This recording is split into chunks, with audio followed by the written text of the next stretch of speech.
জীবন এক অনন্ত যাত্রা, যেখানে আনন্দ আছে তেমনই আছে কষ্ট, যেমন সাফল্য আছে তেমন আছে ব্যর্থতা, কিন্তু প্রতিটি অভিজ্ঞতায় আমাদের কিছু না কিছু শেখায়।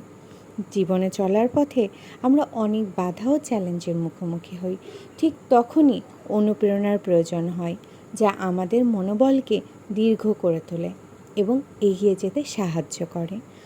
অনুপ্রেরণা হচ্ছে সেই শক্তি যা হতাশার অন্ধকারে আশার আলো জ্বালায়। কখনো আমরা তা পাই বই থেকে, কখনো বা প্রিয় মানুষের কাছ থেকে, কখনো আবার নিজের ভেতরের বিশ্বাস থেকে। একজন মানুষ যখন নিজের ক্ষমতায় বিশ্বাস করে, তখন সে অসম্ভবকেও সম্ভব করতে পারে। কঠিন সময়ে মনে রাখতে হবে, জীবন কোনো কষ্ট স্থায়ী নয়। প্রতিটি অন্ধকার রাতের পরই যেমন সূর্য ওঠে, তেমনই প্রতিটি ব্যর্থতার পরেও নতুন সুযোগ আসে।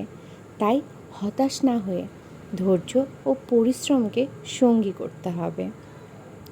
আমরা যদি জীবনে সৎ, অধ্যবসায়ী ও আত্মবিশ্বাসী হই, তবে যে কোনো বাধাকে জয় করা সম্ভব। অনুপ্রেরণা আমাদের শেখায়, যতবার পড়ে যাব তার থেকেও একবার বেশি উঠে দাঁড়াতে হবে।